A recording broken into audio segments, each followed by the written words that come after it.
Hi everyone, I'm just going to cover quotations versus paraphrase in your note cards and kind of going through Galen Context's advanced search features. So remember, when you're going through and gathering information, you either need to do quotes or paraphrase. Quotes, I know you guys know how to use that. That's where you're just writing word for word from that source. Something to keep in mind with quotes, you are not allowed to use quotes from any video sources. That is a lot of complication. Yes, I know some of them have closed captioning, but it just does not work well. A lot of times the closed captioning can be a little bit off. So please just paraphrase videos only. Now, paraphrases, remember, you're trying to use very few words that are the same from your text or from your source. When it is paraphrasing, of course, you can't change numbers to things, like the data, the statistics, the names of things, but other words can be used. Remember, your shorthand is going to come in handy with this particular one. One thing that we as teachers are a little concerned about is you just copying and pasting absolutely everything from all of your sources. If you are doing quotes, you should only have 1 to 3 maximum for this style of paper. Not everything should be quoted. That is not helpful in any way, shape, or form. It should only be quoted if it is perfectly written, and you cannot paraphrase. You cannot pare it down and sit there and make it simpler or change the wording. It's just too perfectly written. That is why we only want 1 to 3. Both quoting and paraphrasing, you either need to do a parenthetical citation or an internal citation. We'll do a video kind of breaking that down a little bit later. So as you're going through, a majority of what you're going to be doing is paraphrasing.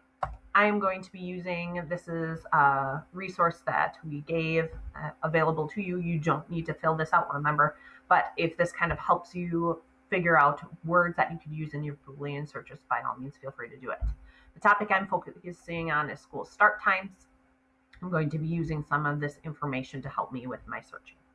So remember, when you're going through, Galen Context is a great one to use. And then remember, some of these other ones are helpful. This Points of View Reference Center is what I used in a video last time to show you advanced searching. I'm going to use Galen Context today.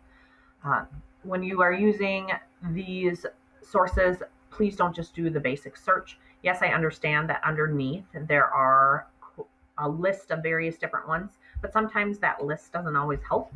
So an advanced search always is a great way to go about it. So I'm going to put the school start times, but I'm also going to have high school. Now, I could just do a school start time, that's fine, and just leave it as that. I'm just going to narrow down a little bit just to find some specific ones.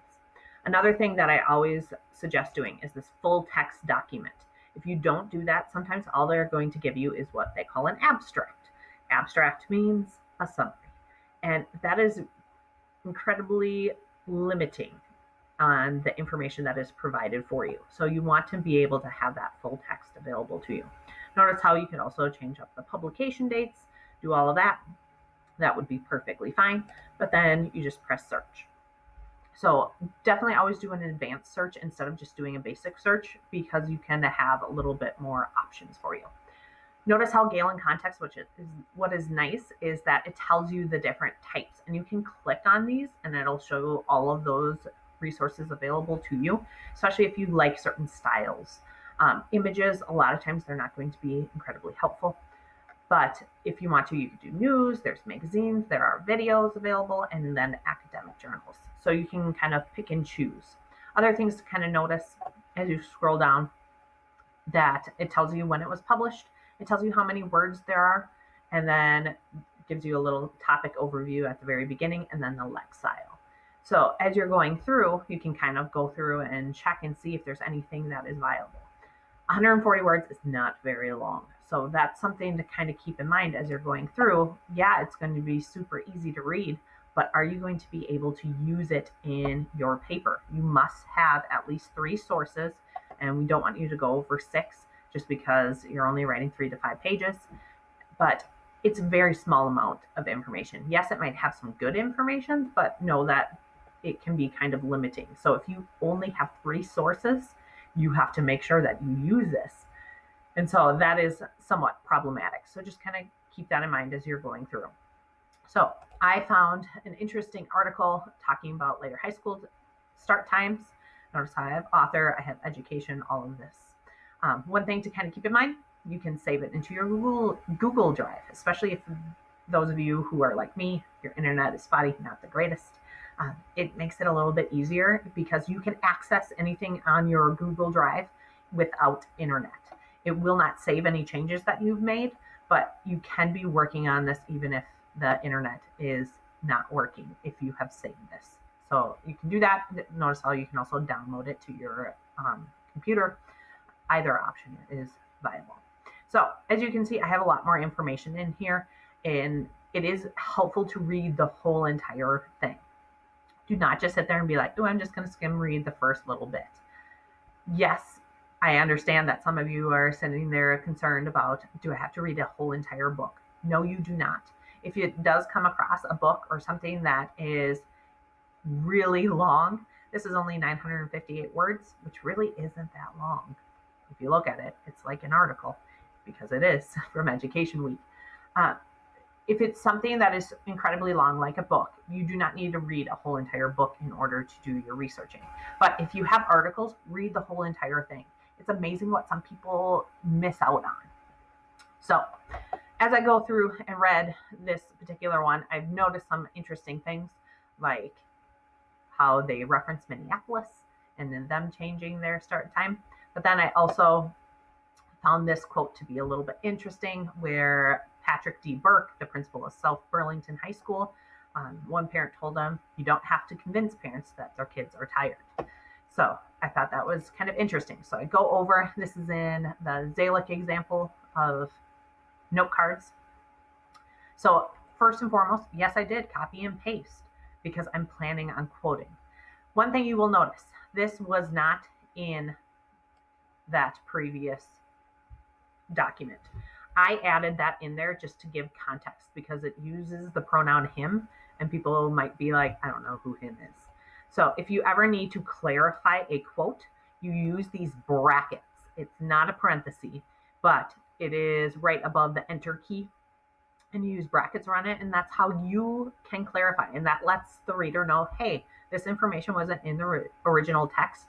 The writer of this paper decided, hey, I need to give you some context. Now, one thing you might notice is I already have quotation marks in there. I need to change these to single quotation marks. And I'm going to delete that period because my period goes on the outside of my citation. And so then I put my double quote on the outside. And so yes, I still have single quote at the end for this part, but then I have the double quote. That lets me know, hey, this is quotation that I could possibly use, but I'm not going to just copy and paste this and not put any tag or anything along those lines. We'll cover that as well. Then I have my other example. And so notice how I talked about how Minneapolis was another example that was used in that article. Minneapolis switched to their start times from 7:15 to 8:40, and that happened in 1997. Notice how I didn't have to write that in a complete sentence. Sometimes what is helpful is trying to make it smaller. You know what the topic that you chose is. So a lot of times you guys are writing words in there that you don't need. And this way I can rephrase it however I want to. And with time, after reading numerous sources and putting 30 note cards together, you are going to forget how it was exactly worded in the source. If you're not doing that, then it's going to be flagged on Turnitin.com if you're just copying and pasting absolutely everything. Be aware of that. If you are plagiarizing, you will get a 0. I do need to make sure that I'm putting the source numbers in there. Now, I do have a page number. Some of you might be sitting there going, how in the world did you know what the page number was? If you're going through and you're looking at something on here, you have to kind of keep in mind going down. It does have your source citation already there for you. Remember, there is a video talking and it go through the steps on how to get this into EasyBib. But I look down here, see how it says P, that's page. So that is the number in which I'm going to use. So just double check, look at the bottom. If there is a page number, you need to make sure that it shows up in here. Otherwise, you will not do your citations correctly. I hope that made sense. I hope that was helpful. And now I need to try and get this off. Let us know if you have questions.